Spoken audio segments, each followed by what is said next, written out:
ఇంతకు ముందే చెప్పుకున్నాం, చాలా విద్యావంతుల్ని మనం ఈ సభకు ఆహ్వానిస్తున్నామని.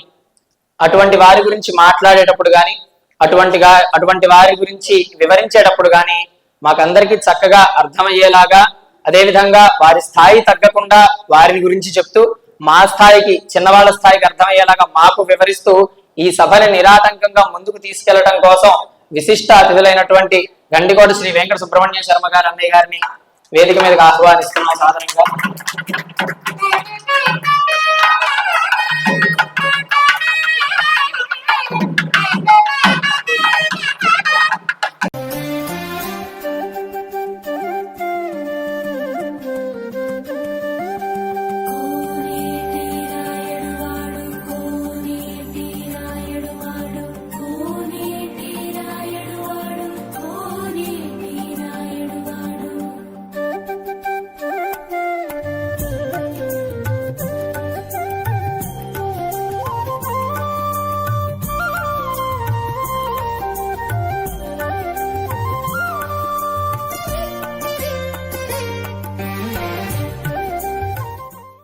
ఈ యొక్క సభని ముందుకు తీసుకువెళ్ళడం, అదేవిధంగా సభలో ముఖ్యమైనటువంటి సన్మాన గ్రహీతలు అనొచ్చు.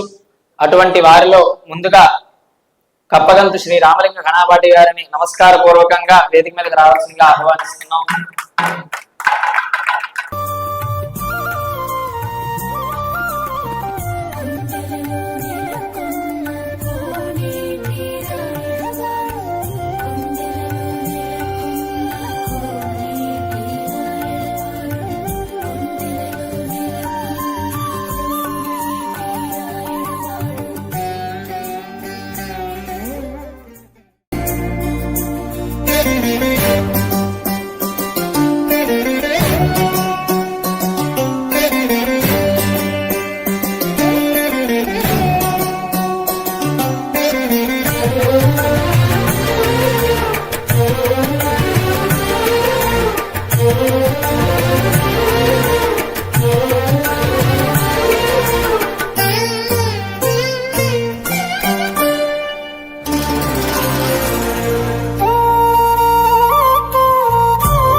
తరువాత మునగాల శ్రీరామమూర్తి గారిని దంపతి సమేతంగా వేదిక మీదకు ఆహ్వానిస్తున్నాం.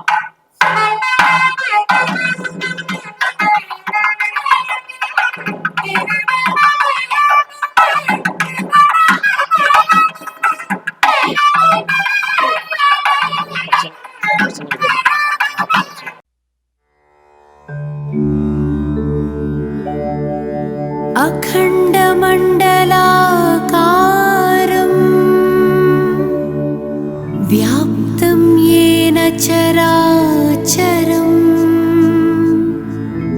తత్పదం దర్శితం యేన తస్మై శ్రీ గురవే నమః. గురు బ్రహ్మా గురుర్విష్ణు గురుదేవో మహేశ్వరః గురు సాక్షాత్ పరబ్రహ్మ తస్మై శ్రీ గురవే నమః. తస్మై శ్రీ సద్గురవే నమః.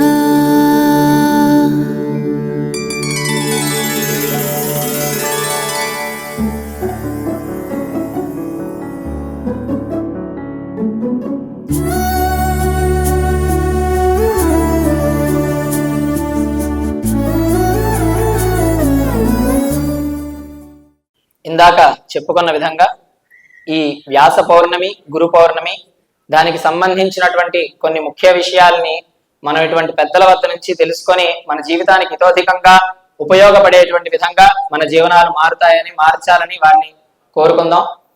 చిన్నప్పటి నుంచి సభలు నిర్వహించేటప్పుడు వేదికను అలంకరించినటువంటి పెద్దలకి, సభను అలంకరించినటువంటి పెద్దలకి అని చెప్పేసి వినటం అలవాటు. అలా విన్న ప్రతిసారి నాకు ఒక చిన్న అనుమానం వచ్చేది. సభను అలంకరించింది మామూలు వాళ్ళు కదా, మరి వీళ్ళే ఏమిటి అలంకరించిన అని చెప్పి ఉదాహరిస్తున్నారు అనేటువంటి అనుమానం ఉండేది. కానీ తర్వాత నేను తెలుసుకున్నటువంటి విషయాలు ఏమిటంటే, ఈ సభలో వేదిక మీద వెనకాల ఉన్నటువంటి పోస్టర్లు కానీ, ఆ కుర్చీలు కానీ, అక్కడ ఉన్నవన్నీ కానీ, ఇవన్నిటికంటే కూడా అసలు ఇక్కడ అత్యంత అలంకారప్రాయమైనది ఏంటంటే వారు. కాబట్టి అటువంటి పెద్దలు ఈ సభని అలంకరించిన అనడం చక్కటి ఉదాహరణ. కావున అటువంటి పెద్దల నుంచి మన జీవితం చక్కటి అలంకారప్రాయంగా, ఇంకా వేదానికి, శాస్త్రానికి, ధర్మానికి మన జీవనాలు ముందుకు సాగేలాగా వారి అనుగ్రహ భాషణాలతో మన జీవితం వర్ధిల్లాలని ఆశిస్తూ, ఇక ముందు సభను ముందుకు తీసుకువెళ్ళవలసిందిగా గండికోట శ్రీ వెంకట సుబ్రహ్మణ్యం గారిని ప్రార్థిస్తున్నాం.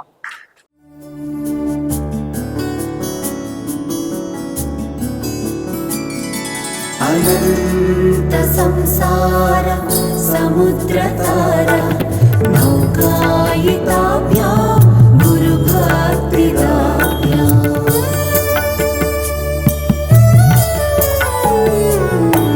అనంత సంసార సముద్రతార నౌకాయి. గురవే సర్వలోకానాం భిషజే భవరోగిణాన్ నిభజే సర్వవిద్యానాం దక్షిణామూర్తజే నమః. ఆపదాముపహర్తారం దాతారం సర్వసంపదాం లోకాభిరామం శ్రీరామం భూయో భూయో నమామ్యహం.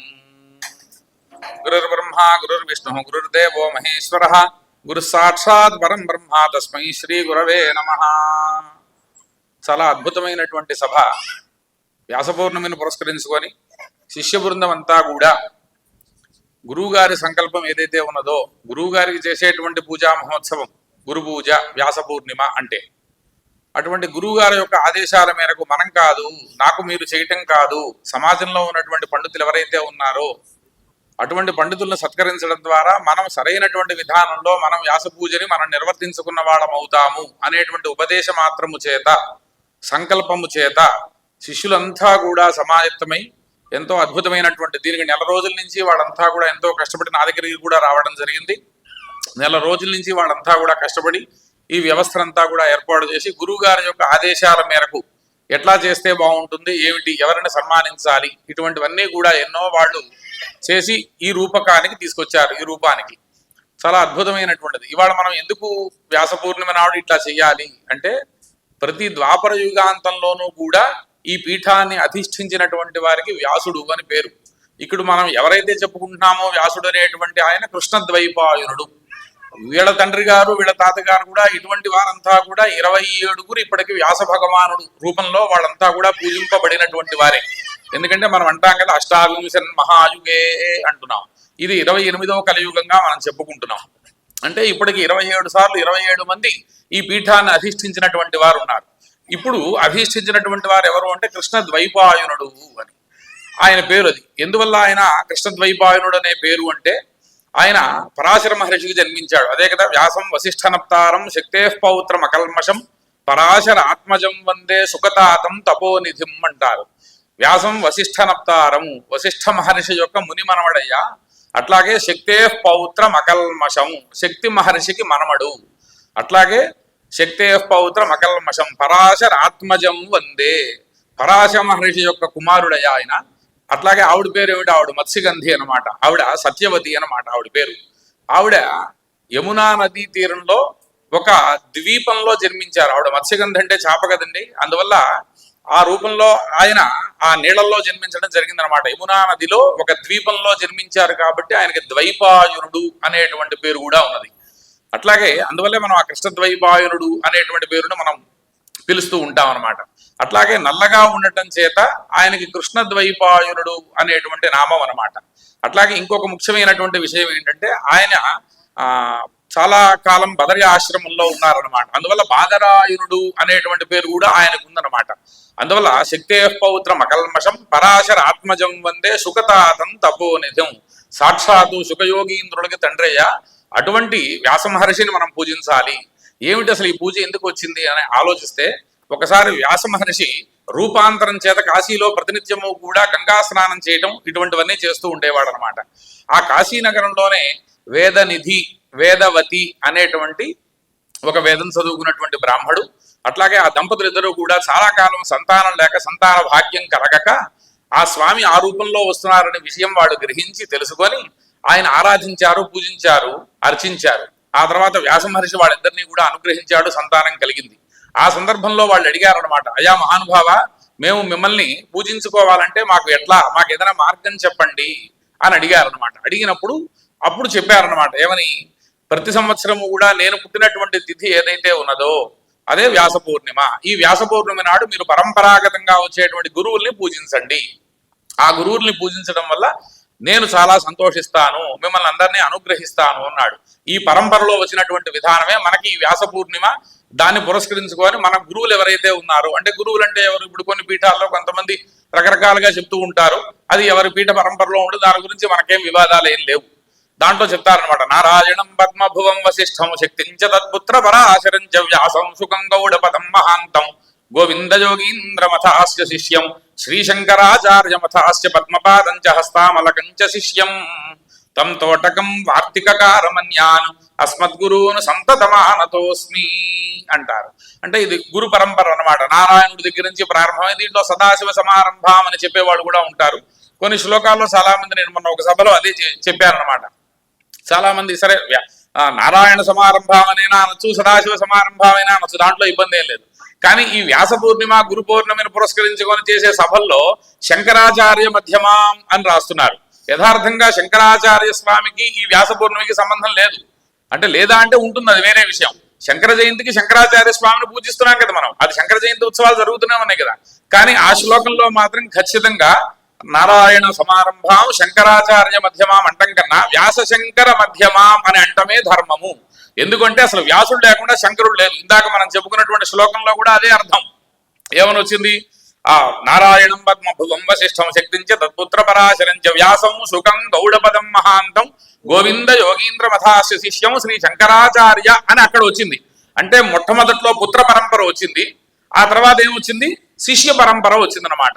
అట్లా ఇవన్నీ కూడా ఎన్నో ధర్మాలు ఉంటూ ఉంటాయి. అందువల్ల అసలు వ్యాస పౌర్ణమి పురస్కరించుకొని చేసేటువంటి చాలా మంది సమ్మాన పత్రాల్లో కూడా అట్లాగే రాస్తున్నారు. అట్లా కాదు, అది మార్చండి. మనం అసలు గురు పౌర్ణమి ఉత్సవమే ప్రారంభమైంది శంకరాచార్య స్వామి వారి కన్నా ముందే ప్రారంభమైంది.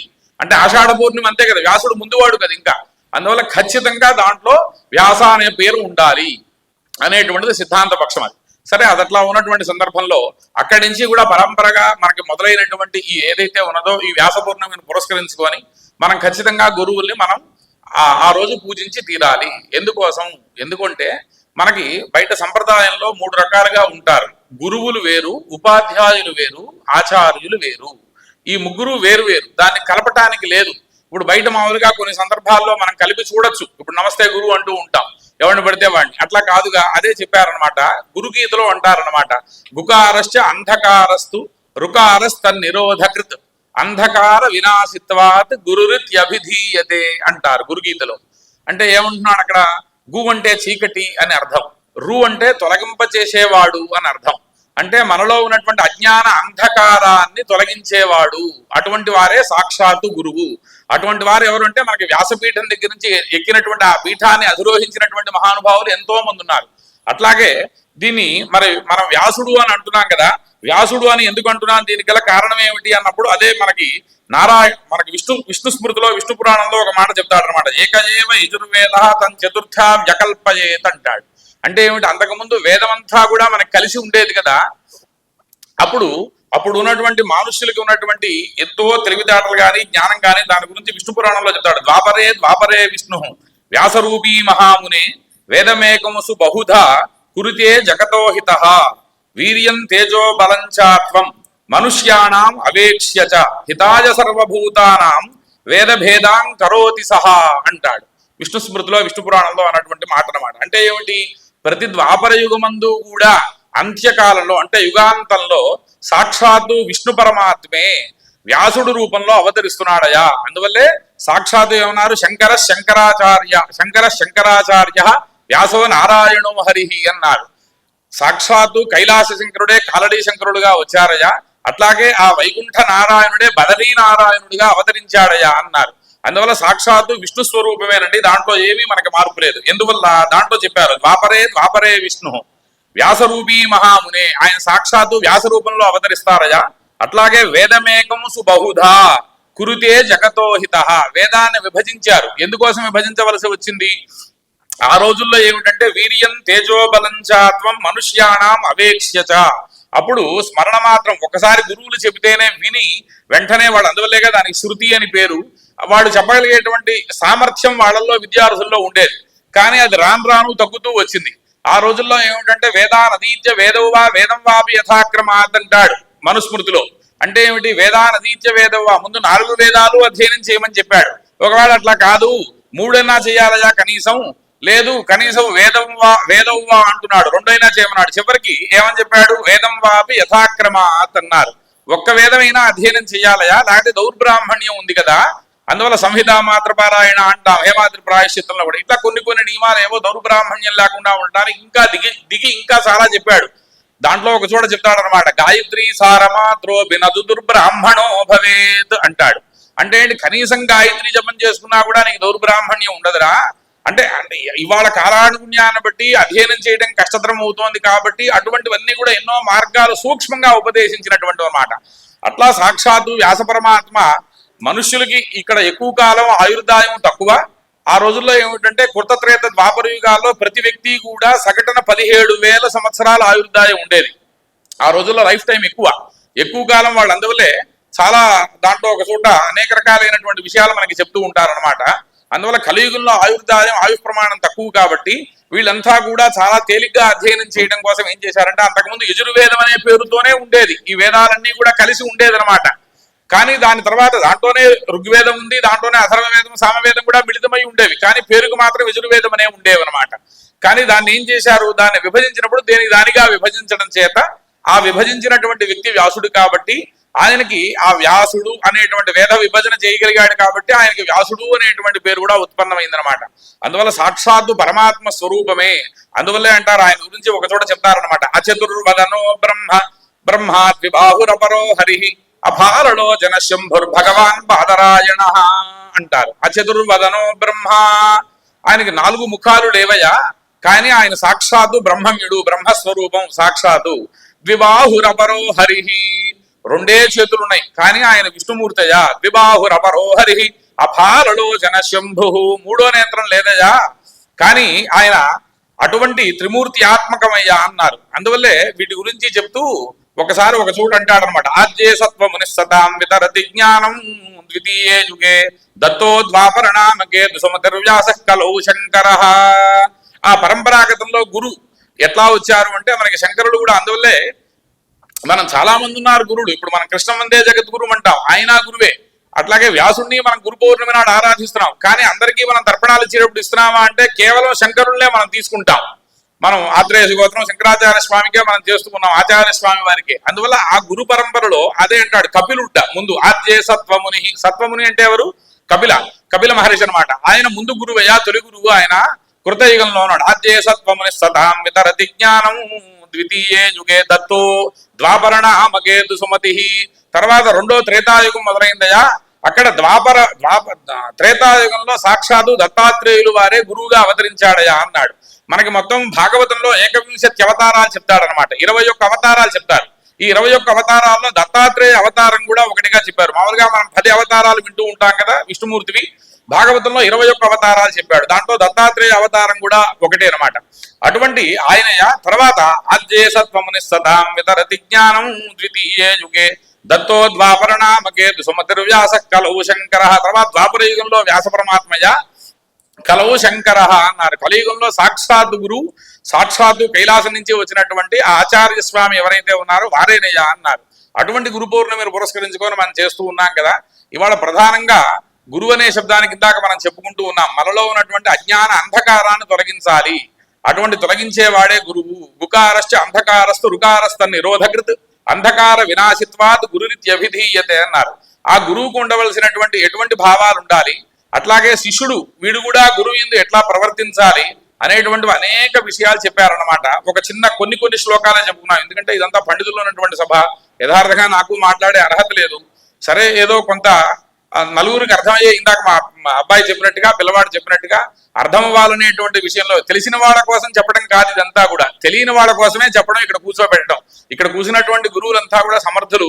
అందులో ఇవాళ మన అదృష్టం ఏంటంటే, మరి ఈ సభలో నేను వచ్చినప్పటి నుంచి చూస్తున్నాను, ఇవాళ ఉన్నటువంటి సమ్మానం పొందేటువంటి ఎవరైతే ఉన్నారో వాళ్ళ ముగ్గురు కూడా అధ్యయనం చేసినటువంటి వాళ్ళే.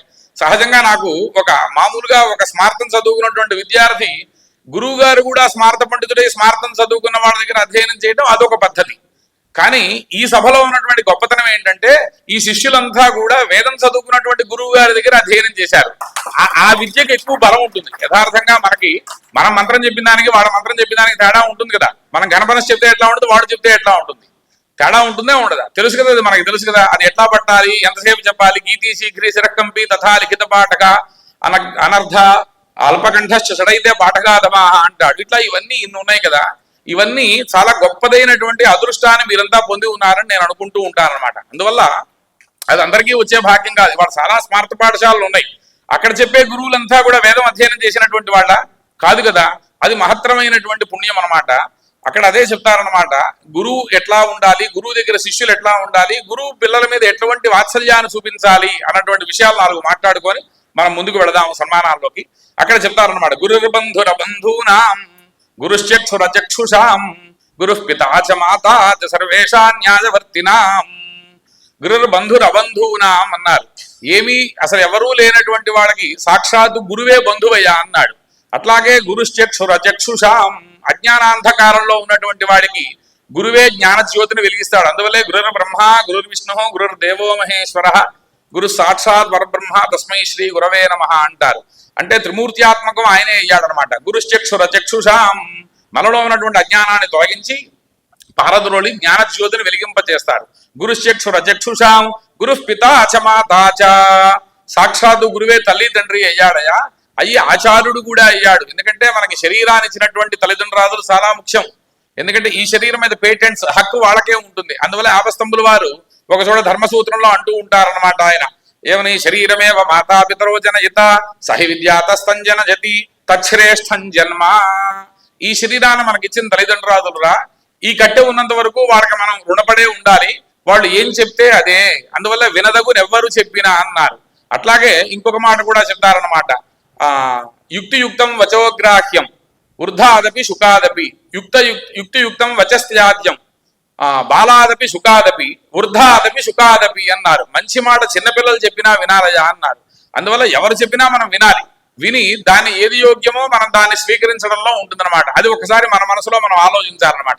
అందువల్ల గురుశ్చక్షుర చక్షుషాం, అందువల్ల తల్లిదండ్రి కన్నా అంటే ఈ జన్మ కారకులు తల్లిదండ్రి కాబట్టి మనం వాళ్ళని గౌరవిస్తున్నాం, బాగుంది. తర్వాత జన్మని ఇచ్చేది ఎవరు అంటే, ఇక్కడ మనం ఉన్నటువంటి విధానం, మనం అధ్యయనం చేసినటువంటి విధానం, మనం పాఠశాలలో గురువు గారి మీద చూపించినటువంటి, అట్లాగే ఆ చదువుకునేటువంటి సందర్భాల్లో మనం ప్రవర్తించినటువంటి తీరు, తోటి విద్యార్థులతో ఉన్నటువంటి విధానం, ఇవన్నీ చాలా ముఖ్యమయ్యా. అటువంటివన్నీ కూడా మనల్ని ఉన్నతుల్ని చేస్తాయి.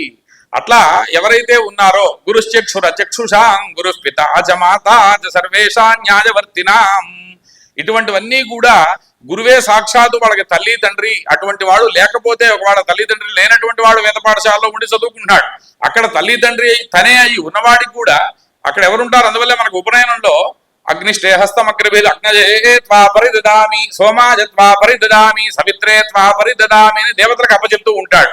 అంటే అక్కడ దేవతా రూపంలో గురువే అన్ని చూసుకుంటూ ఉంటాడు. ఇంట్లో అంటే ఆలనా పాలన తల్లిదండ్రులు చూసుకుంటారు, మరి అక్కడ ఎవరు చూసుకుంటారు? వేద పాఠశాలలో గురువు గారి కదా బాధ్యతగా ఉండి చూసుకునేది. అందువల్లే అన్నారు గురుః పితా చ మాతా చ సర్వేషాన్యాయవర్తినాం. అందువల్ల అన్ని విషయాల్లో న్యాయంగా ఉండి తల్లిదండ్రులు ఏ విధంగా అయితే పిల్లల్ని చూస్తూ ఉంటారో అదే విధంగా గురువు కూడా కాపాడుతూ ఉంటారయ్యా అన్నారు. అందువల్ల గురువు యొక్క వైభవం చాలా గొప్పది. అయ్యా వీరుభట్ల లక్ష్మీ ఫణికుమార శర్మ గారిని కూడా పైకి ఆహ్వానిస్తున్నారు.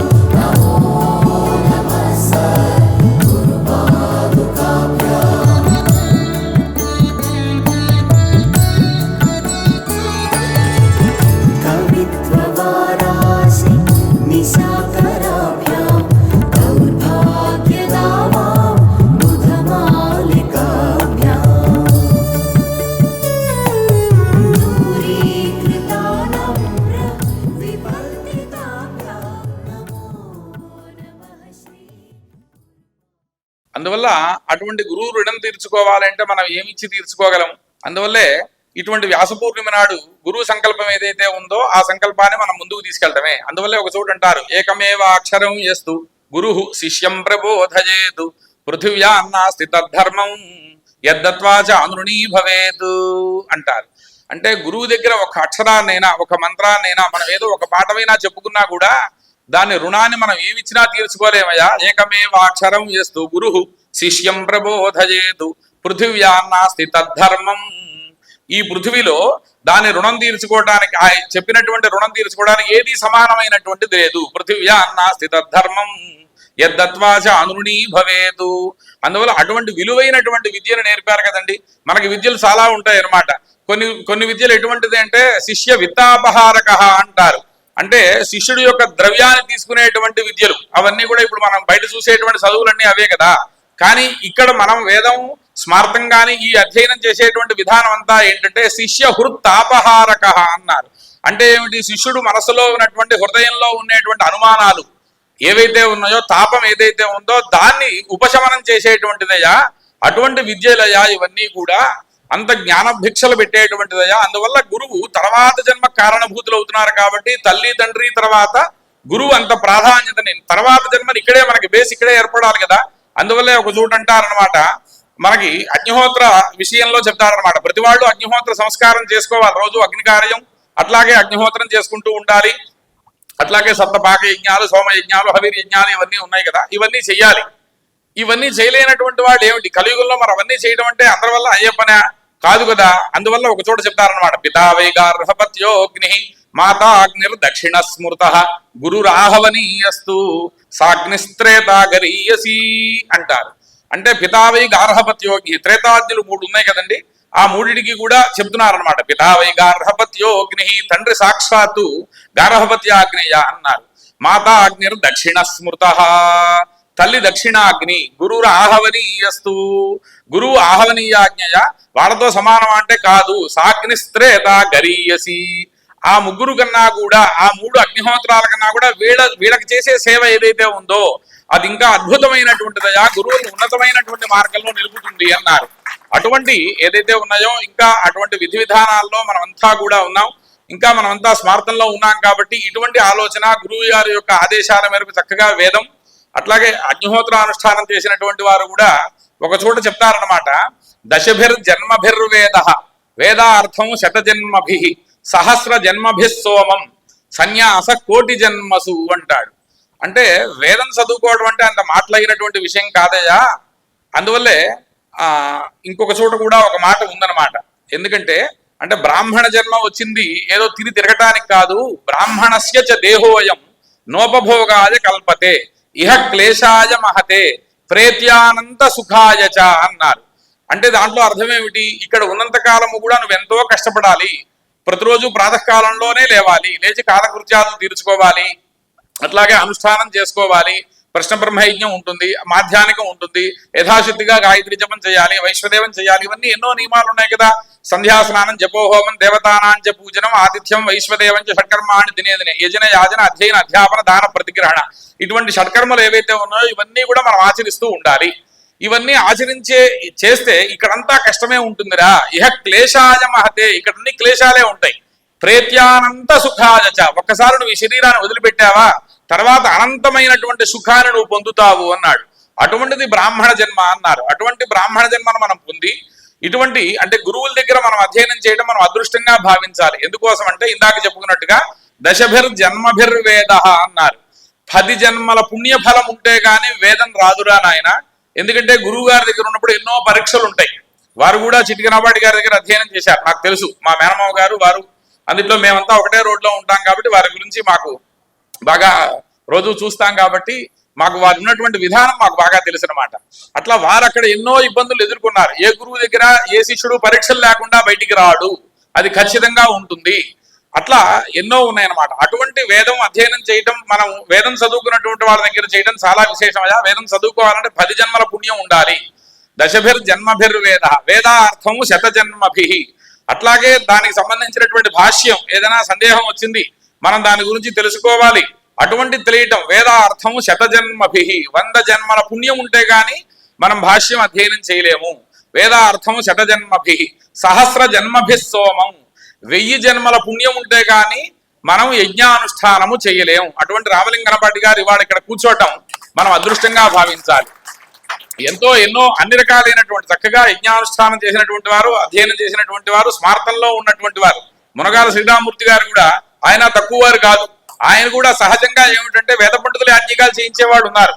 పూర్వాశ్రమంలో మేము మా నాగేశ్వరరావు గారు మేమంతా కూడా యాజ్ఞికాలు చేయించాం. వారితో నేను కూడా చేయించాను. 4-5 యాజ్ఞికాలు చేయించాం.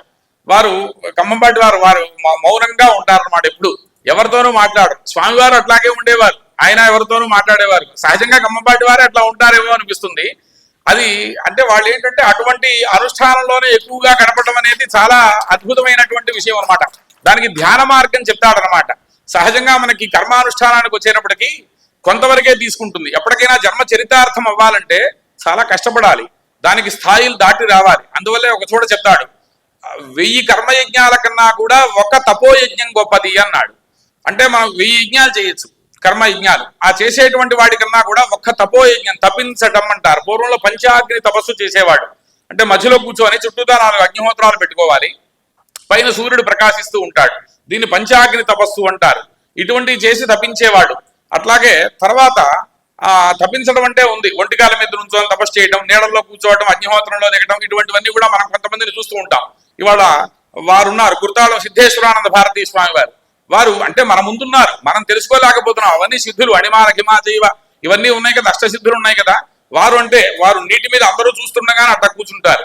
అట్లాగే మనకి మైసూరు దత్తపీఠం స్వామివారు ఉన్నారు. వారు అగ్నిహోత్రంలో దిగి చేయడం మనమంతా చాలా మంది గమనించే ఉంటారు.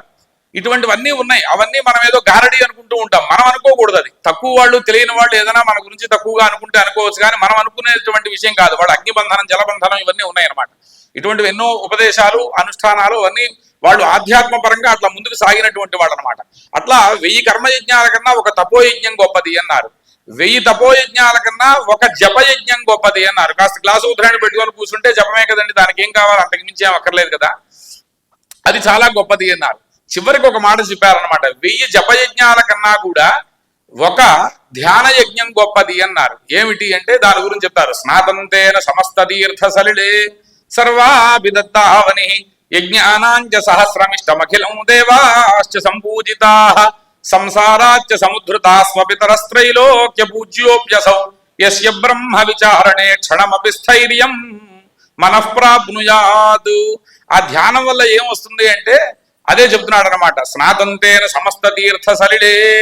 దేనివల్ల? ఒక్క 3 నిమిషాలు మనం ధ్యానం చేస్తే దానివల్ల కలిగే ఫలం ఏమిటో చెప్తున్నాడు అనమాట. ప్రశాంతంగా మనసులో వేరే ఆలోచన లేకుండా, మనం ఏమీ అనవసరమైనటువంటి మాటలు సభలో ఉన్నప్పుడు మనం ప్రశాంతంగా కూర్చొని వింటూ, అట్లాగే ఏదైతే అనుష్ఠానానికి కూర్చున్నామో అనుష్ఠానం చేసేటువంటి సమయంలో కానీ ఎక్కడ కూర్చున్నా కూడా ఒక్క 3 నిమిషాలు మనస్సును స్థిరంగా లగ్నంగా ఉంచితే, ఎక్కువ చెప్పలా, దాంట్లో చెప్పాడు ఆ మాట కూడా. అందుకనే చెప్తున్నాను అనమాట. 3 నిమిషాలు మనస్సును లగ్నం చేస్తే గనక ఆ వచ్చే ఫలం చెప్తున్నాడు అనమాట. స్నాతంతేన సమస్త తీర్థ సలిలే.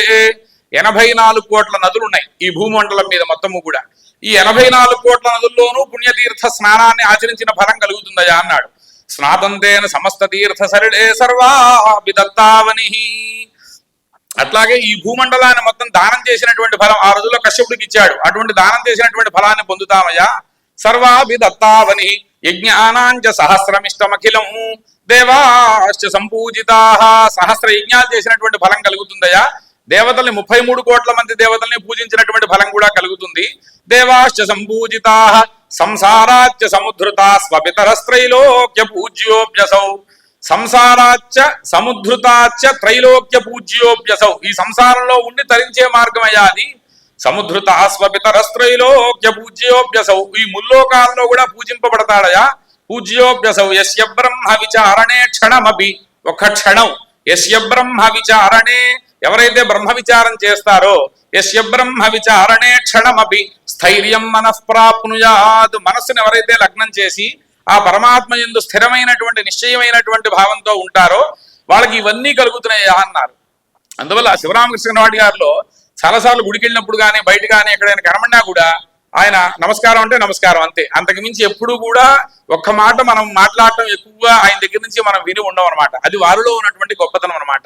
అట్లాగే మా మునగాల శ్రీరామమూర్తి గారు కూడా, వారు కూడా వేదం చదువుకొని పూర్తిగా స్మార్తంలోనే ఉంటూ స్మార్తంలోనే అనేక మంది శిష్యులను తయారు చేయడం, ఇటువంటి వారు ఎవరైతే ఉన్నారో వాళ్ళందరినీ కూడా ఇవాళ మనం గురు పౌర్ణమి పురస్కరించుకొని మనం చక్కగా వాళ్ళని సన్మానించుకోవడం, పూజించుకోవడం, అర్చించుకోవడం, ఇవన్నీ కూడా మనకు మహత్తరమైనటువంటి భాగ్యం.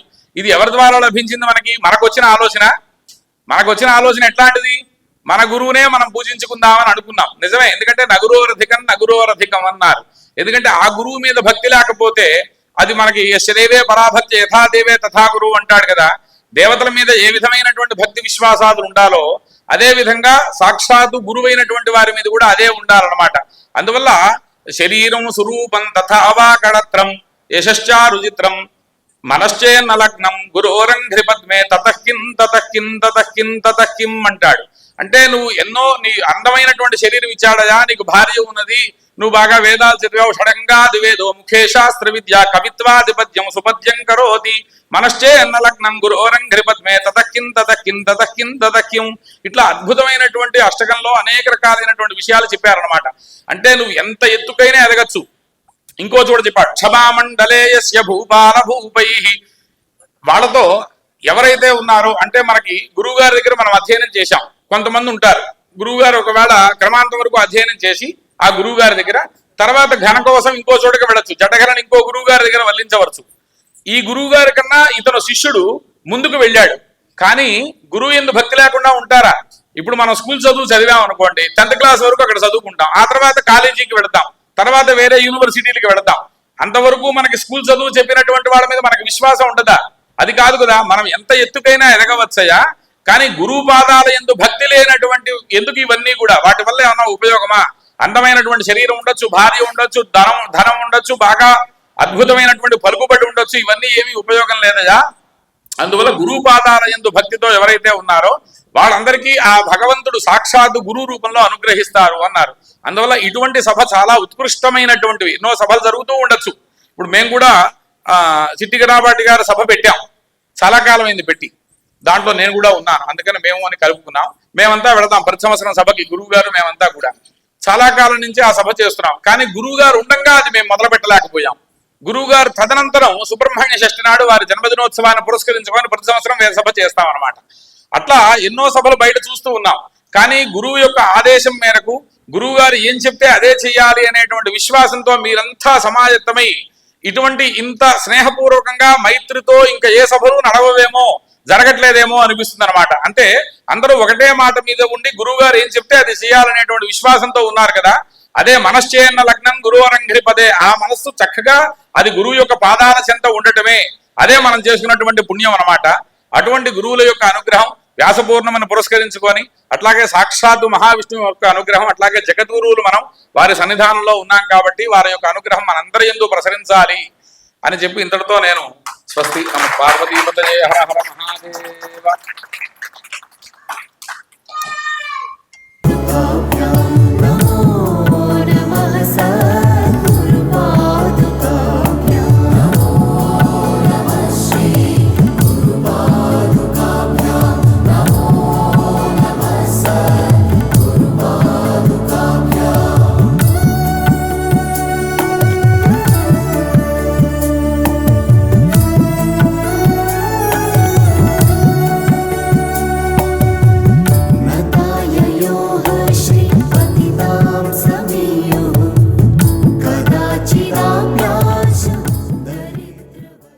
పెద్దల స్థాయిని దించకుండా మన స్థాయిని అందుకునేలాగా ఆయన అటు పైకి ఇటు కిందకి రెండింటినీ సమన్వయం చేస్తూ ఒక వారధిలాగా ఆయన ప్రసంగం సాగింది.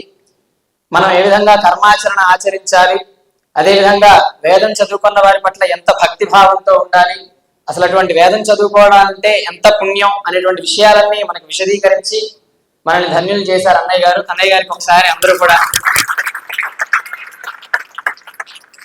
అదేవిధంగా ఇప్పుడు సన్మాన గ్రహీతులైనటువంటి ఈ పెద్దలలో ఒకళ్ళ తర్వాత ఒకళ్ళు మాట్లాడండి అని చెప్పి మనం విభాగం చేయలేము, కానీ ఒకళ్ళ తర్వాత ఒకళ్ళు మాట్లాడాలి కనుక ఇందాక చెప్పినట్టు ఎప్పుడు మౌనంగా ఉంటే ఖమ్మంపాటి గురువు గారు ఈరోజు మౌనం వీడి మా కోసం సరస్వతి అనుగ్రహ భాషణం చేసి మౌనం మాట్లాడుతుంది కూడా అనే విషయాన్ని తెలియజేయాలని చెప్పి కోరుకుంటున్నాం.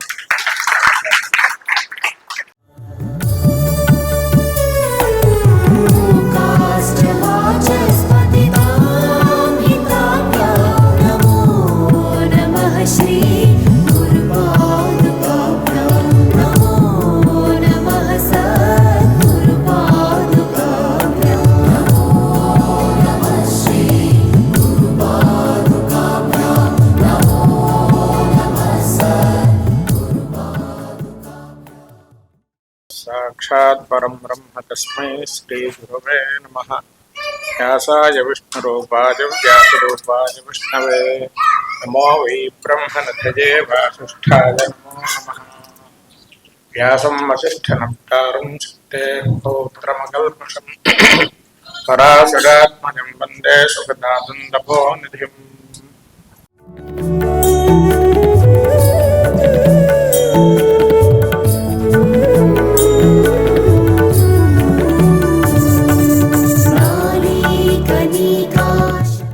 ఇప్పుడు శిష్యులంతా కలిసి గురువు గారు చెప్పినట్టు ఎలా చేస్తున్నారో అదే విధంగా ప్రతి సంవత్సరం చేసి గురువు గారి ఆశీర్వాదం పొందవలసిందిగా కోరుతున్నాను.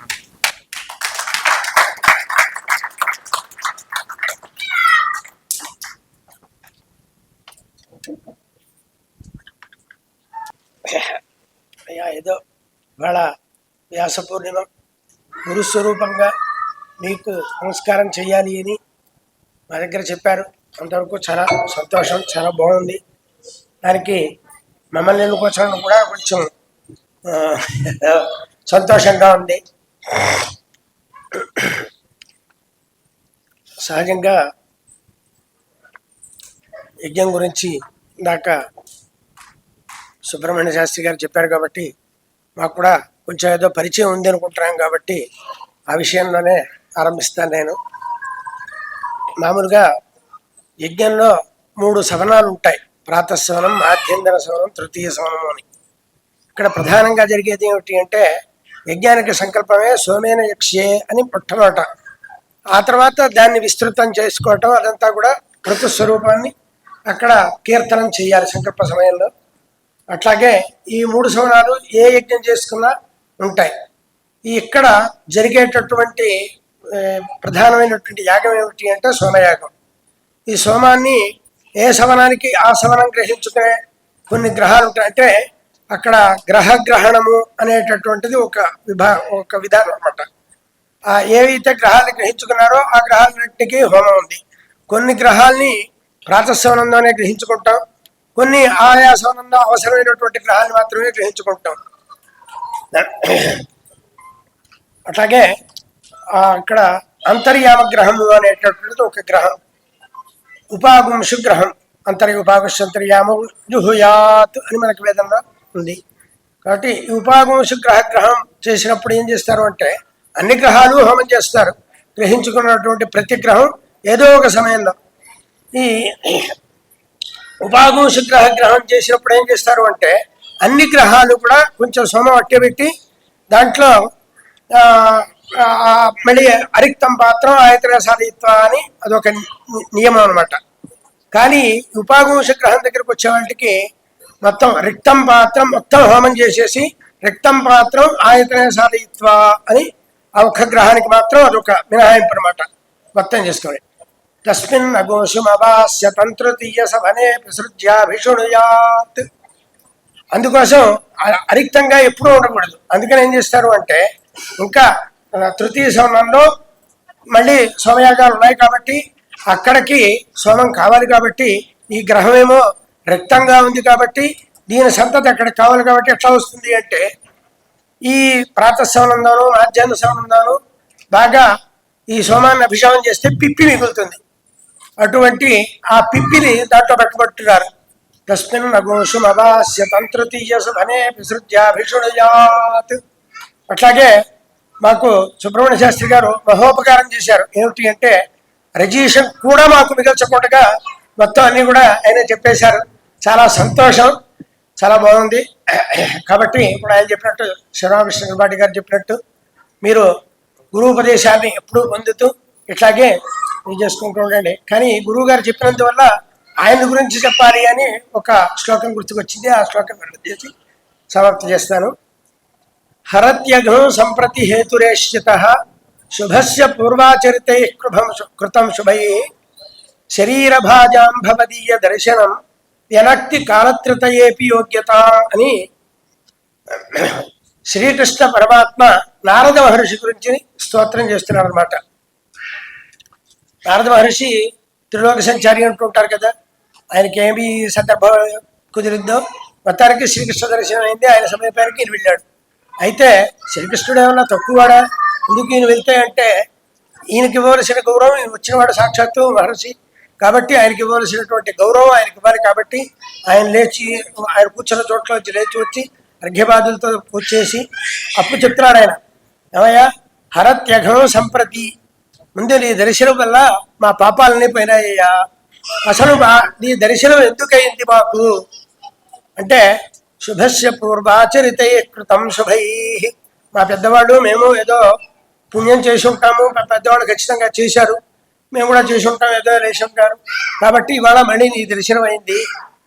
ఇందుకు ఇప్పుడు నీ దర్శనం అవ్వడం వల్ల ఏమిటి ప్రయోజనం అంటే మా పాపాలన్నీ కూడా వెంటనే పోయినాయ్యా. హరత్యఘం సంప్రతి ఏష్యత శుభస్యతో, ఈ రెండు జరిగినాయి కాబట్టి రాబోయే కాలంలో కూడా ఖచ్చితంగా మాకు శుభ పరంపర నడుస్తూ ఉంటుంది అని చెప్పేసి ఆయన చెప్తున్నారు. ఇంకా ఆయన మహాత్మ కాబట్టి శరీర భాజాం భవదీయ దర్శనం అని నారద మహర్షి గురించి చెప్తారు. శరీర భాజాం అంటే ఎవరైతే శరీరధారులు అయి ఉంటారో అది పిపీలు కానీ బ్రహ్మ పర్యంతం అందరూ కూడా ఏదో ఒక శరీరాన్ని ధరించి ఉన్నవాడే కాబట్టి ఆయన స్థాయిలో శరీర భాజాం భవదీయ దర్శనం అని ఆయన చెప్పుకున్నాడు. అస్మాకం భవదీయ దర్శనం అని కనుక మనం చెప్పుకున్నట్టయితే మనందరికీ కూడా అది అన్వయం అవుతుంది. కాబట్టి దీనివల్ల ఏమవుతుంది అంటే ఇప్పుడు ఆయన స్వయంగా రాధాకృష్ణ గారు వేదమూర్తి, దాంట్లో ఏమి సందేహం లేదు. ఆ భావంతో మీరు ఆయనకి మేము పూజ చేస్తాము అంటే అట్లా కాదు, అందరికీ చేయండి అని చెప్పేసి ఏష్యత శుభసేతు శరీర భాజాం భవదీయ దర్శనం వెనక్కి కాలకృతయే యోగ్యత అనే న్యాయాన్ని మీ అందరికీ కూడా అందించడం కోసం నాకు చేయండి అని ఆయన సరిపెట్టుకోకుండా అందరినీ కూడా ఇటువంటి ఇదే కొనసాగించండి అని మేము కూడా చెప్తూ ఇంతటితో విరమిస్తున్నాం.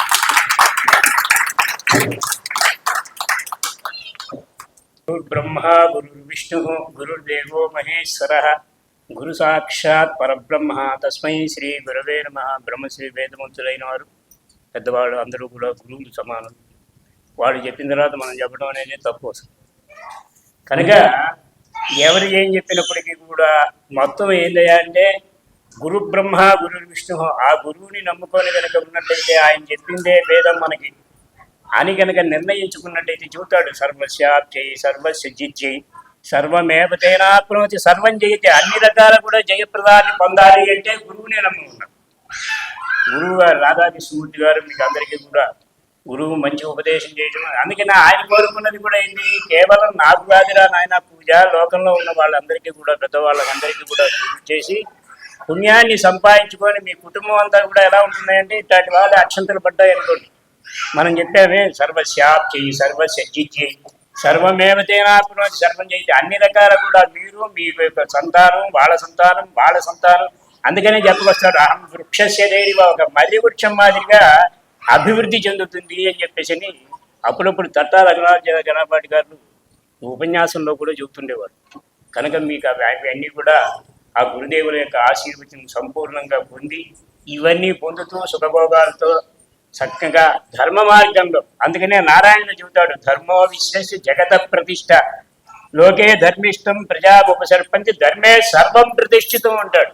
ధర్మం ఎవరైతే మనకి గురువు గారు ఈ విధంగా చెప్పారో దాన్ని నడుచుకుంటూ చక్కగా కీర్తి ప్రతిష్టలు రావాలన్నా, పెద్దల యొక్క ఆశీర్వచనం సంపూర్ణంగా పొందాలన్నా, మన కుటుంబం అంతా కూడా ఐహిక ఆముష్కులతో తులతూగాలన్నా కూడా ఎన్ని ఎక్కడ ఉన్నదయ్యా అంటే ఈ యొక్క ధర్మంలో గురువు గారి మాటను ఎప్పుడైతే మనం సంపూర్ణంగా నమ్మి నడుస్తామో, ఒకవేళ కష్టపడచ్చు, కొన్ని పాపాలు చేసినందువల్ల పూర్వజన్మలో చేసిన వస్తుంటాయి అన్నాడు.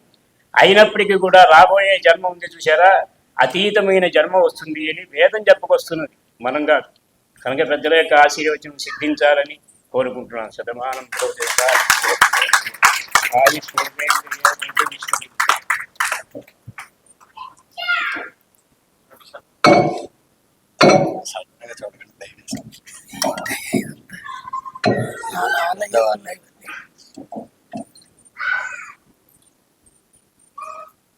శ్రీ గురు చరణారవిందాభ్యాం నమః.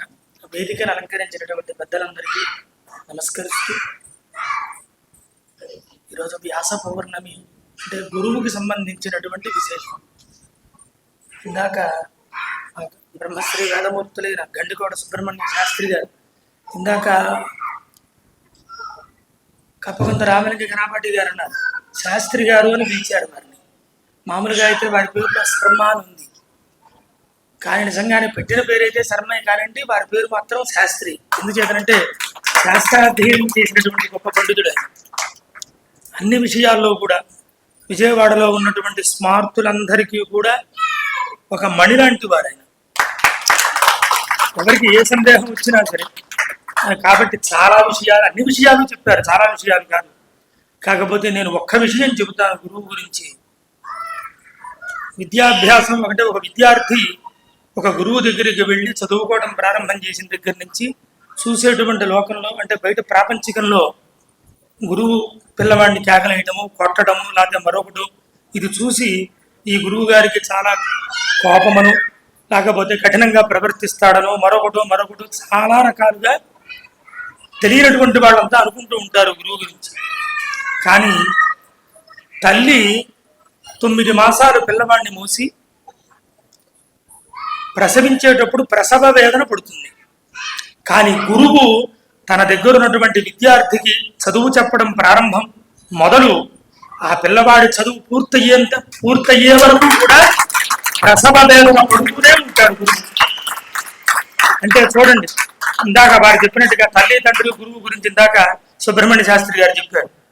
దాంట్లో గురువు యొక్క గొప్పతనం ఏమిటి అంటే, అన్ని సంవత్సరాలు 10 ఏళ్ళు పట్టచ్చు, 15 ఏళ్ళు పట్టచ్చు, 9 ఏళ్ళు, 5 ఏళ్ళు, అది స్వార్థం కావచ్చు, వేదం కావచ్చు, ఘనాంతము, సలక్షణము, ఏదైనా కావచ్చు, అది చదువు చెప్పేంత వరకు కూడా ఎక్కువ ఆవేదన పడతాడు.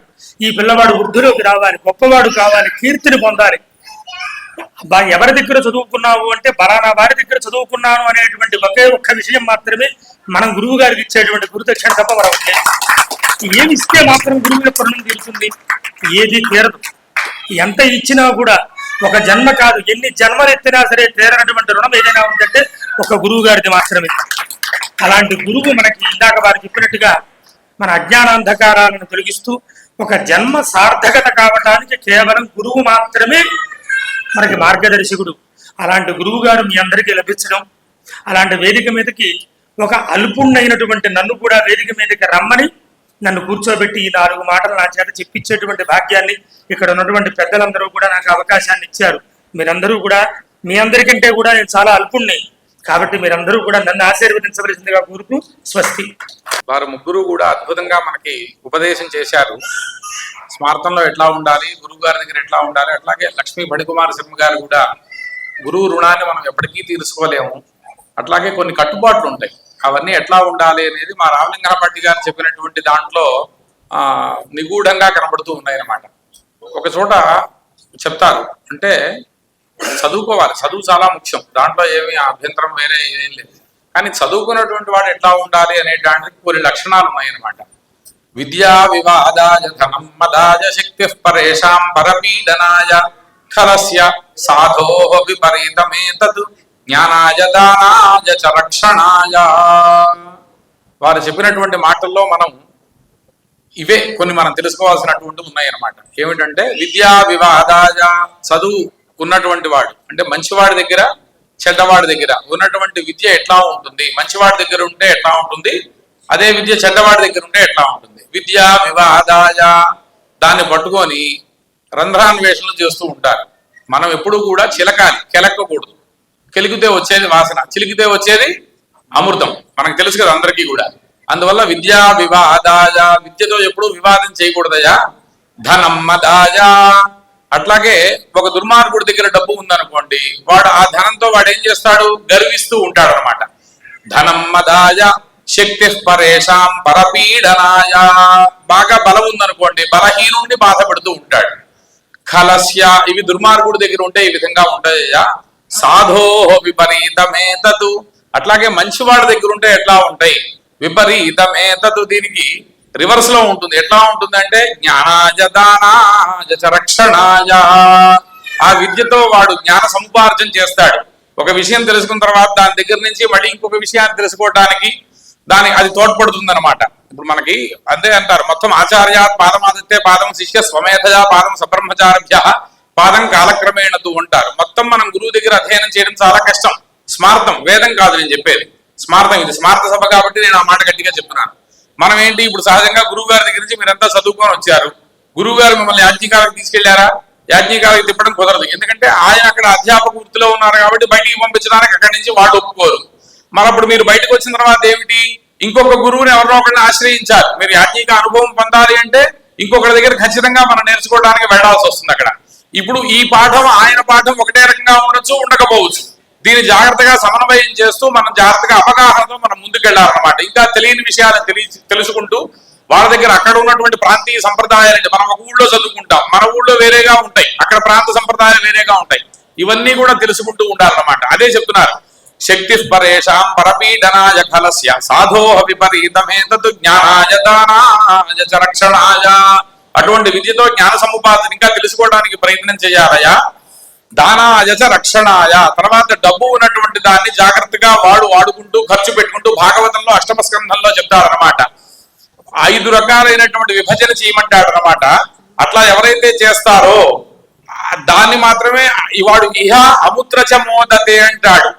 ధర్మాయ యశసే అర్థాయ భోగాయ స్వజనాయ చ పంచధా విభజన్ విత్తం ఇహాముత్రచ మోదతే. అట్లా చేసి తరించాలయా. జ్ఞానాయ దానాయ చ రక్షణాయ. తర్వాత 3వది బలం. అది మంచివాడు, వాడు ఏం చేయాలి, ఆ బలాన్ని రక్షణ కోసం ఉపయోగించాలి. ఎవరైనా మంచివాడని దుర్మార్గులు బాధ పెడుతూ ఉంటే వాళ్ళని కాపాడడానికి ఉపయోగించాలి. అట్లా ఇవేవైతే ఉన్నాయో ఇంకా మనం తెలుసుకోవాల్సినటువంటి విషయాలు అవన్నీ తెలుసుకుంటూ ఇటువంటి భక్తిపూర్వకంగా ఉండాలి అని ఆ 3 మూర్తులు కూడా మనకి వాడు ఉపదేశించారు. అందువల్ల వాళ్ళ మాటని ఏదైతే ఉందో దాన్ని మనం శిరసావహించి, ఎందుకంటే వారు సాక్షాత్తు దక్షిణామూర్తి స్వరూపమే మా శివరామకృష్ణ గణపాటి గారు. ఎందుకంటే దాంట్లో ఒక మాట చెప్తారనమాట, అంతే కదా, ఆయన మౌన వ్యాఖ్యలే కదా. మనోబుద్ధి అహంకార చిత్తారిణాహం నకర్ణన్న జిక్వా నచగ్రాన నేత్రే నచ వ్యోమ భూమిర్నతే జోనవాయుశ్చిత ఆనందరూప శివోహం శివోహం అంటాడు. అందువల్ల ఆయన ఎప్పుడూ కూడా మనసులో అట్లా పరమాత్మ ఎందే రమిస్తూ ధ్యానం చేస్తూ ఉంటారు. అటువంటి వ్యక్తులు వాళ్ళు మౌనంగా ఉపదేశం చేశారు మనకి. ఆ మౌనాన్ని దాన్ని మనం గమనించుకోవాలి, గ్రహించుకోవాలి. అట్లా ఉండి ఇటువంటి సభలు ఇంకా ఎన్నో చేయాలి. గురువు యొక్క పరిపూర్ణమైనటువంటి అనుగ్రహాన్ని మనం పొందాలి అని చెప్పి ఆ 3 మూర్తులు కూడా ఇవాళ మనకు ఉపదేశం చేశారు. దాన్ని మనం శిరోధార్యంగా భావిస్తూ మనం తప్పకుండా అదే విధంగా ఉండాలి అని మన మనస్సులో ఆ స్థిరమైనటువంటి భావాన్ని మనశ్చేన్న లగ్నం గురువరంఘి పద్మే తతక్కిం అని ఇందాక చెప్పుకున్నాం కదా. అటువంటి స్థిరమైనటువంటి దృఢమైనటువంటి నిశ్చిత అభిప్రాయం కలిగి ఉండాలని వారి మాటల్లో ఉన్నటువంటి అంతరార్థం. నమ పార్వతీపదే హర హర మహాదేవ. సాక్షాత్తు మనం గురువుల దగ్గర ఉన్నాము, గురుపీఠంలో ఉన్నాము. జగద్గురువులు మనకి ఇటువంటి మహత్తరమైనటువంటి అవకాశాన్ని ఇక్కడ బాధ్యతలని నిర్వర్తిస్తూ ఇవాళ గురు పౌర్ణమిని పురస్కరించుకొని గురువు గారి యొక్క దర్శనానికి శృంగేరి వెళ్లారు శిష్లా హనుమత్ ప్రసాద్ గారు. వారి ఇక్కడ బాధ్యతలన్నీ కూడా వారు చూస్తూ ఉంటారు. వారితో మాకు ఎంతో సంబంధం. ఎందుకంటే గురువు గారి ఇంటి ముందే చిత్రకూట ఆశ్రమం, మేము ఉండేది కృష్ణలంక చిత్రకూట ఆశ్రమంలోనే ఉంటాం. ఒకప్పుడు రామాయణ శాస్త్రి గారిని ఆయన అనేక గ్రంథాలు కూడా రాశారు. అవన్నీ కూడా అక్కడ ఉన్నటువంటి ఏదైతే గురువు గారింటి ఎదురుకుండా ఉన్నటువంటి సుమారుగా 600 గజాల ఇల్లు అనమాట. అది ఒక ఆశ్రమంగా ఉండేది. విగ్రహాలు అవన్నీ ఉండేవన్నమాట. అదంతా కూడా కొంత కాలక్రమేణా అదంతా కూడా కూలిపోయింది. ఆ విగ్రహాలు అవన్నీ కూడా అది శిథిలావస్థలో ఉన్నప్పుడే, మొత్తం రామాయణ శాస్త్రి గారు ఉన్నప్పుడే రామకోటికే ఇచ్చారనమాట. ఆ విగ్రహాలు అవన్నీ రామకోటిలోనే ఉన్నాయి. ఆ గ్రంథాల పుస్తకాలు అవన్నీ మేము ఒకసారి రామాయణం మీద ఏదో కావాలంటే యూనివర్సిటీ నుంచి టీటీడీ నుంచి ఫోన్ చేస్తే మేము ఇక్కడే అవి తీయించారనమాట. నేనే ఇంతకు ముందు ధర్మాధికారి గారు ఉన్నప్పుడు జరిగినాయి అవన్నీ కూడా. రామాయణ కల్పవృక్షం అని నేనేదో రాశారు ఒక పుస్తకం, దాని గురించి అవన్నీ కూడా తీసామన్నమాట. అట్లా ఏదైతే ఉందో ఆ చిత్రకూటాశ్రమం ఏదైతే ఉందో అదంతా కూడా ఈ రామకోటికి ఇవ్వటమే జరిగిందనమాట. అట్లా గురువుల సేవలోనే తరిస్తూ ఉన్నటువంటి హనుమత్ ప్రసాద్ గారు ఇవాళ శృంగేరి వెళ్ళారు. వారితో మాకు ఎంతో సంబంధం అనమాట. హనుమత్ ప్రసాద్ గారు ఎంతో మేలు చేశారు, ఉపకారం చేశారు. ఇదంతా కూడా నిర్మాణం అవడానికి కూడా వారే కారణం. ఇదంతా ఇవాళ మనం ఇక్కడ కూర్చున్నటువంటి భవనం అంతా కూడా వారి హయాంలోనే నిర్మాణం అయిందనమాట. వారివే సొంత డబ్బులు వెచ్చించి ఇదంతా కూడా ఏర్పాటు చేశారు. అంత మహనీయ మూర్తి ఎంతో మందికి ఎన్నో ఉపకారాలు చేస్తూ ఉంటారు. ఇవాళ కూడా మనకి ఈ అవకాశాన్ని ఇచ్చారు. మీరంతా పండిత సభ చేస్తున్నారు, బయట అయితే మేమైనా ఆశించాలి అక్కర్లేదు, మీరు పండితులు సత్కరిస్తున్నారు, అందున గురు పౌర్ణమి ఉత్సవం కాబట్టి మీరంతా చక్కగా చేసుకోండి అని చెప్పి వారు ఇచ్చారు. ఇప్పుడు వారి హయాంలోనే చిత్రకూట ఆశ్రమం కూడా మన కూడా గురువు గారి దగ్గరికి వచ్చి మాట్లాడి వెళ్ళారు. దాన్ని రేపు వచ్చే కృష్ణా పుష్కరాల్లోపు ఏదో ఒక విధంగా దాన్ని ఏర్పాటు చేయాలని అనుకుంటున్నట్టుగా ఆయన మనసులో ఉన్నటువంటి భావాన్ని గురువు గారు చెప్తే ఆయన నాతో ఆ విషయం చెప్పడం జరిగిందనమాట. అందువల్ల అటువంటి సహకారం అందించినటువంటి ఎవరైతే శిష్లా హనుమంత ప్రసాద్ గారు ఉన్నారో వారు కూడా పీఠం తరపున గురువు గారి యొక్క అనుగ్రహం, ఈ గురువుల యొక్క అనుగ్రహం కూడా వారికి ఉండాలి, మనందరికీ జగద్గురుడు యొక్క అనుగ్రహం ఉండాలి అని చెప్పి ఆశిద్దాం. పార్వతీపతజయ హర హర మహాదేవ. గురు బ్రహ్మ గురు విష్ణు గురుదేవో మహేశ్వర గురు సాక్షాత్ పరబ్రహ్మ తస్మై శ్రీ గురువే నమః. ఇక నేను చెప్పే మాటలు ఏం లేవు. పెద్దవాళ్ళు ఇప్పుడు వచ్చారు, అందరూ మనకి ఆహ్వానాన్ని అందించి పాపం వాళ్ళు వ్యయ ప్రయాసలతో వచ్చి పెద్దవాళ్ళు వచ్చారు కాబట్టి వాళ్ళు చెప్పిన మాటలు అందరూ విన్నారు. చాలా బాగుంది. ఆచరణలో కూడా పెట్టవలసిందిగా కోరుచున్నాను నేను. ఒక అద్భుతానికి మనం ప్రత్యక్ష సాక్షులం. ఇటువంటి అద్భుతాలని మనం ఇక్కడే ఉండి చూడగలిగాం. ఇంతకు ముందు కూడా అనుకున్నటువంటి విషయం ఏంటంటే ఈ ముగ్గురు గురువు గారు చెప్పినటువంటి విషయం, గురువు గారు చెప్పిన దాన్ని ఇక ముందు కూడా క్రమం తప్పకుండా పాటించండి అని చెప్పారు. ఇంతకు ముందు అనుకున్న విషయం, ఒక స్త్రీని ఈవిడికి తల్లిగా ఈవిడిని నేను తల్లిగా ఎంచుకుంటాను, ఆవిడికి నేను పుట్టాలి అని మనం అనుకొని నియమించుకోలేము. ఒక పురుషుడికి మన కొడుకుగా పుట్టాలి, ఆయన మన తండ్రి అని మనం నియమించుకోలేం. అదే విధంగా ఒక గురువుని కూడా మనం నియమించుకోలేం, అది భగవంతుడు నిర్ణయిస్తాడు. కావున మనం ఆ గురువు గారి వద్ద చదువుకోవడం కూడా మన పూర్వజన్మ సుకృతమే. ఇందాక సభాధ్యక్షులు చెప్పినటువంటి విషయం ఏంటంటే వేదం చదువుకున్న వారి దగ్గర మీరు స్మార్థం చెప్పుకోవడం నిజంగా మీ అదృష్టం అని చెప్పేసి అన్నారు. అది నిజంగానే పూర్వజన్మ పుణ్యం. ఎందుకంటే గురువు గారు ఎంతో మందికి వేదాన్ని చెప్పుకున్నారు, ఇంతకు ముందు చంద్ర పాఠశాలలో కానీ తర్వాత ఇప్పుడు కానీ ఆ మధ్యలో ఉన్నటువంటి సమయంలో గురువు గారు స్మార్థ విద్య చెప్పారు. ఆ స్మార్థ విద్య కొంతమందికి చెప్పడం, ఆ కొంతమంది మనమందరం అవ్వడం నిజంగా మనందరూ అదృష్టం. కావున ఇక ముందు కూడా గురువు గారు చెప్పిన విధంగా ఇటువంటి సభల్ని కొనసాగిస్తూ ఇటువంటి పెద్దల ఆశీర్వచనాలు తీసుకుంటూ ఆ ఆశీర్వచనాలే మనకి ఎంతో విలువైనటువంటి ధనంగా నిధులుగా మనం భావిస్తూ జీవితంలో ఉన్నత శిఖరాలకు ఎదగాలని, అదేవిధంగా సన్మాన గ్రహీతల్ని కూడా ఈ సందర్భంగా మనం సత్కరించుకుంటూ ఈ సభని పూర్తి చేయవలసింది అందరికి ప్రార్థిస్తున్నాం. ముందుగా ఆదితాజులైనటువంటి కప్పదంతుల వారి గురించి ఒక విషయం.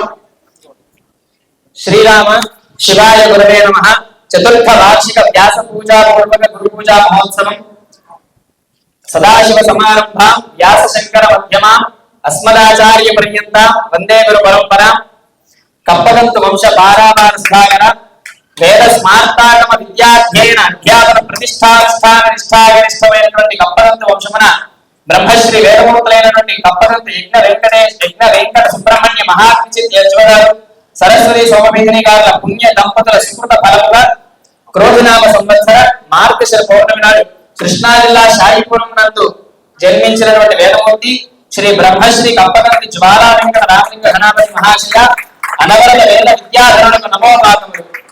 శైశవేభ్యస్త విద్యాన అన్నట్లుగా బాల్యము నుండి పెద్దల యందు భక్తిభావంతో వెళ్తూ సుప్రసిద్ధ పండితులైనటువంటి బ్రహ్మశ్రీ వేదమూర్తులైన కప్పదంతు యజ్ఞ వెంకట సుబ్రహ్మణ్య మహాత్మిచిత్ యజ్వగారి వద్ద కృష్ణ యజుర్వేద క్రమాంతమును, బ్రహ్మశ్రీ వేదమూర్తులైన కప్పదంతు సుబ్రహ్మణ్య గణాపాణి గారి వద్ద గణాంతమును అధ్యయనం చేసి బ్రహ్మశ్రీ వేదమూర్తులైనటువంటి దెందుకూరి వెంకటప్ప యజ్ఞ నారాయణ యాసులు గారి వద్ద కాండత్రయ శ్రౌతం అధ్యయనం చేసి శ్రౌతకర్మలను ఆచరింపచేస్తూ అనేక యజ్ఞములకు ఆతిథ్యములను చేసి అనేక యజ్ఞములను బ్రహ్మత్వంలో నిర్వర్తింపజేసి అగ్నిముఖావి దేవా మంత్రార్థములను ఆచరణలో చూపించి అనేకమైనటువంటి వేద హవనములను చేసినటువంటి అధ్యాపన దీక్షాదక్షులైనటువంటి మీకు శతకోటి ప్రణామములు. సదాచార సంపన్నులైనటువంటి నిత్య గర్భానుష్ఠాన పరాయణులైనటువంటి మీ కీర్తి కిరీటంలో శ్రౌత స్మార్త వేద భాస్కర శ్రౌత విద్వన్మణి ఇత్యాది బిరుదులు అనేకములు మిమ్ములను చేరి ఆ బిరుదులే ప్రకాశవంతములైనవి. అటువంటి వేద పురుషులైనటువంటి మీకు కుంభాన సరస్వతి స్వరూపులైనటువంటి మా గురువర్యులు బ్రహ్మశ్రీ వేదమూర్తులైనటువంటి గౌరీ రాధాకృష్ణరాజు గారి సంకల్పానుసారం వారి శిష్యులమైనటువంటి మేము మీ పాండిత్య ప్రకర్షణను నమస్కరిస్తూ చంద్రునికి ఒక నూలు పోగవలే వేద విద్వన్మణి అను బిరుదును సమష్టి పూర్వకంగా విద్వద్ధేయుల సమక్షంలో నమస్కరిస్తూ మీకు అర్పిస్తున్నాము. వేద స్మారక విద్యాలయంలో అభివృద్ధి దీక్షలో మీ వినోదికంగా వృద్ధి పొందాలని మీ ఆశీర్వచనలు మాకు ఎల్లప్పుడూ ఉండాలని మిమ్మల్ని సభాపూర్వకంగా భక్తి శ్రద్ధాభక్తులతో ప్రార్థిస్తున్నాం.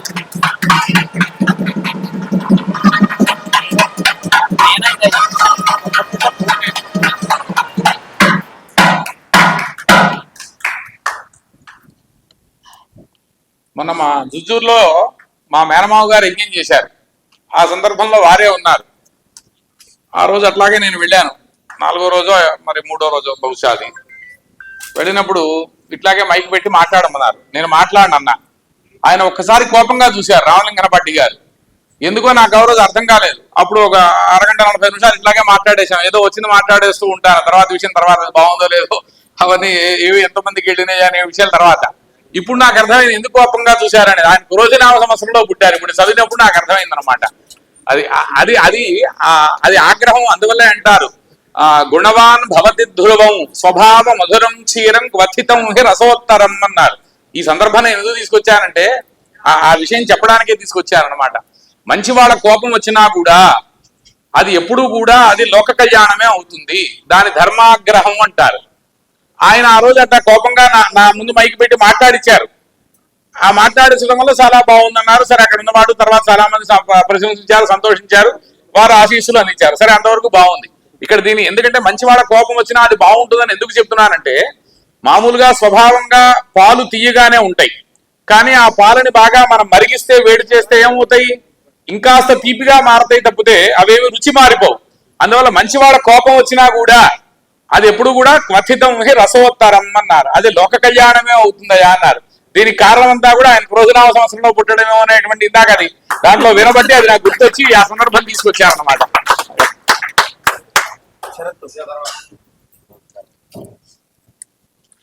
అదేవిధంగా కంభంపాటి వారికి కూడా మనం సన్మానం చేసుకుంటున్నాం. చతుర్థ వార్షిక వ్యాస పూజాపూర్వక గురు పూజా మహోత్సవంలో కంభంపాటి వంశ పారామాన సుధాకర వేద స్మార్తాగమ విద్యాధ్యయన అధ్యాపన ప్రతిష్టానుష్ఠాన నిష్ఠాగరిష్టమైనటువంటి కంభంపాటి వంశమున బ్రహ్మశ్రీ వేదమూర్తులైన కంభంపాటి సేతుమాధవ అవధాని గారు శ్రీమతి బాలా త్రిపుర సుందరి గారుల పుణ్య దంపతుల సుకృత ఫలముగా శోభకృతనామ సంవత్సర శ్రావణ బహుళ అష్టమి నాడు కృష్ణా జిల్లా విజయవాడ పట్టణమున జన్మించిన వేదమూర్తి బ్రహ్మశ్రీ కంభంపాటి శివరామకృష్ణ గణాపాటి మహాశయ అనవరత వేద విద్యాధరులకు నమోవాకములు. శైశవేభ్యస్త విద్యానాం అన్నట్టుగా బాల్యము నుండి పెద్దల యందు భక్తిభావంతో వెలుగుతూ సుప్రసిద్ధ పండితులైనటువంటి బ్రహ్మశ్రీ వేదమూర్తులైన కంభంపాటి సేతుమాధవ అవధాని గారి వద్ద కృష్ణ యజుర్వేద క్రమాంతమును బ్రహ్మశ్రీ వేదమూర్తులైనటువంటి దుర్భాగల గురునాథ గణాపాటి గారి వద్ద ఘనాంతమును అధ్యయనము చేసి బ్రహ్మశ్రీ వేదమూర్తులైన మంతులపల్లి మాణిక్య శాస్త్రి గారి వద్ద మంత్రశాస్త్రమును అధ్యయనం చేసి అనేక మంది విద్యార్థులకు అధ్యాపనం చేసి శ్రీ దుర్గామల్లేశ్వర స్వామి వారి దేవస్థానంలో వేద పండితులుగా అమ్మవారికి సేవ చేస్తూ అధ్యయన అధ్యాపన దీక్షాదక్షులైన మీకు శతకోటి ప్రణామములు. సదాచార సంపన్నులైన నిత్య కర్మానుష్ఠాన ధురీయులైనటువంటి మీ కీర్తి కిరీటములో ఘన విద్యున్మణి వేదారణ్యము ఇత్యాది బిరుదులు అనేకములు మిమ్మల్ని చేరి ఆ బిరుదులే ప్రకాశములైనవి. అటువంటి వేద పురుషులైన మీకు కుంభాల సావిత్రి స్వరూపులైనటువంటి మా గురువర్యులు బ్రహ్మశ్రీ వేదమూర్తులైన నోరి రాధాకృష్ణావధాని గారి సంకల్పానుసారము వారి శిష్యులమైన మేము మీ పాండిత్య ప్రకర్షణమునకు చంద్రుడు నమస్కరిస్తూ చంద్రునికి ఒక నూలు పోవలే వేద విద్వన్మణి అనే బిరుదును సమర్పూర్వకంగా విద్వద్ధరేణ్యుల సమక్షంలో మీకు సమర్పిస్తున్నాము.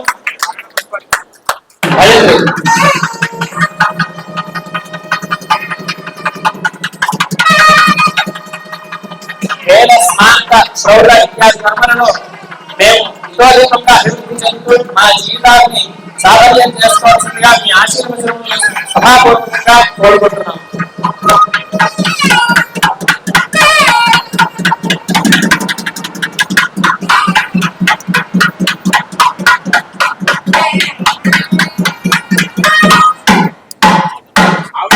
క్రెడిట్ ఇద్దామని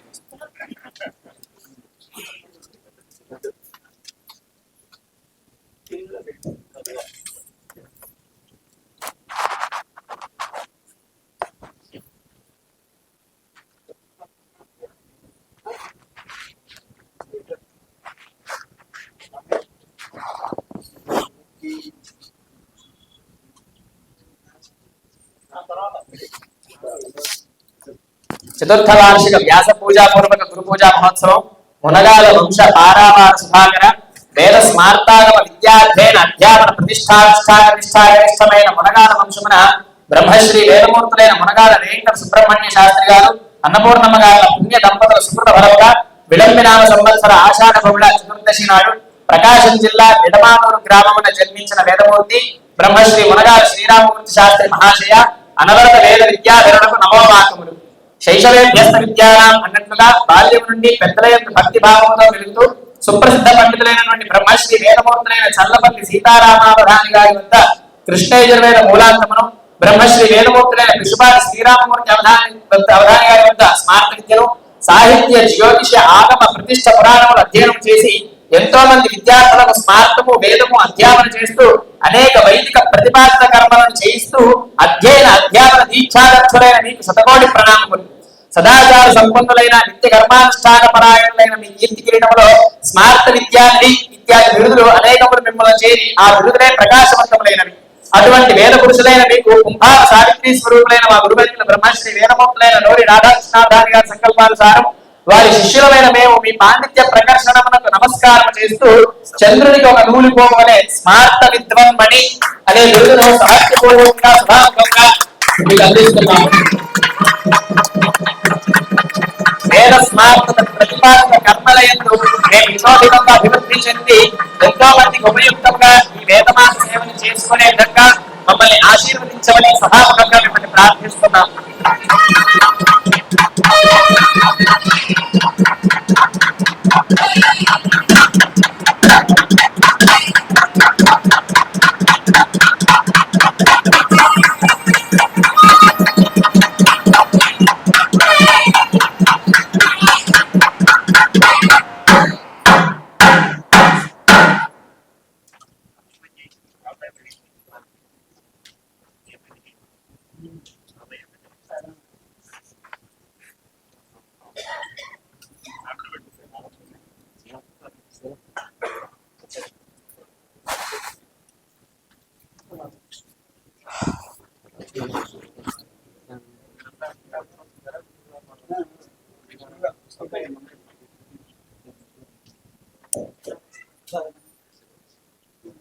మనం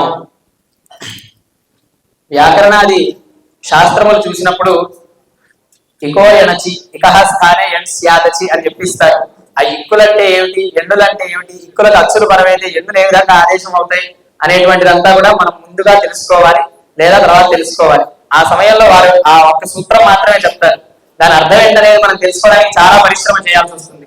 ఆ విధంగా సూత్రవంతులైనటువంటి గురువు గారులంతా కూడా చాలా కొద్ది విషయాలను మనకు తెలియజేశారు. కానీ దాంట్లో ఎంతో సారం దాగి ఉంది. ఆ సారం మనం తెలుసుకోవాలంటే ఆ సారానికి భాష్యం అవసరం. ఆ విధంగా భాష్యాన్ని మనకు అందించి వారి మాటలలోని లోతైన భావాన్ని మనకు తెలియజేసినటువంటి గండికోట వెంకట సుబ్రహ్మణ్య శాస్త్రి అన్నయ్య గారికి కూడా చిరు సత్కారాన్ని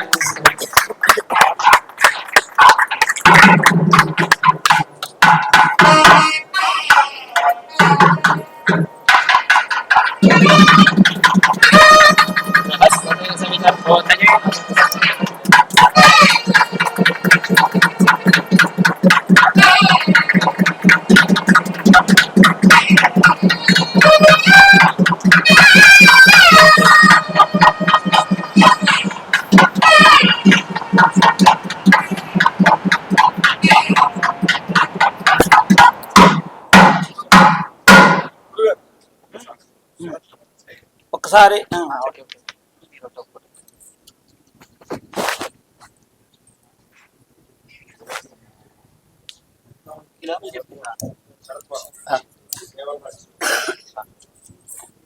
విద్యార్థులందరూ కూడా మనం ఇక్కడికి ఇచ్చేసినటువంటి సభాసదులందరూ కేవలం విద్యార్థులనే కాదు, పెద్దలు కూడా ఎంతో మంది ఉన్నారు. మనం అందరం కూడా చాలా ధన్యులం. ఇటువంటి వేద పురుషులకు ఈ సన్మానం జరగడం, దాన్ని మనం ప్రత్యక్ష సాక్షులు అవ్వడం, దాన్ని మనం చూడటంతోనే చాలా అదృష్టవంతులుగా భావించాలి. కావున అటువంటి అదృష్టం మనకు లభించింది. ఈ సభానంతరం కూడా అందరికీ చిన్న పలహారం ఉంది. మన పూర్వ విద్యార్థి అయినటువంటి శ్రవణ్ దేవరాజు శ్రవణ్ కూర్చున్నారా ఒక్కసారి లేచి అతను మనందరికీ కూడా పలహారం ఏర్పాటు చేశారు తన సొంత ఖర్చుతో. ఒకసారి ఘనంగా కావున అంటే మనవాడు అతను చాలా ఉన్నతమని కాదు, ఉన్నతమైనటువంటి మనస్సు కలిగినటువంటి వాడు. మీరంతా చక్కగా పలహారం చేసి అతను కళ్యాణ గడియ ప్రార్థించాలని అనుగ్రహించండి. అది అంతేకాకుండా ఇటువంటి వేదమూర్తులందరూ ఇక్కడ కూర్చొని ఉన్నారు కావున మనందరం కూడా జాగ్రత్తగా ఒకరి తర్వాత ఒకళ్ళు వచ్చి ఒక లైన్ లో వచ్చి వాళ్ళందరి దగ్గర ఆశీర్వచనములు తీసుకొని ఆ ఆశీర్వచనం ద్వారా మన జన్మ సాఫల్యం చేసుకోవాల్సిందిగా ఇక్కడ విచ్చేసిన వారందరికీ కూడా ప్రార్థిస్తున్నాం. సభాయై నమః. पदाहृता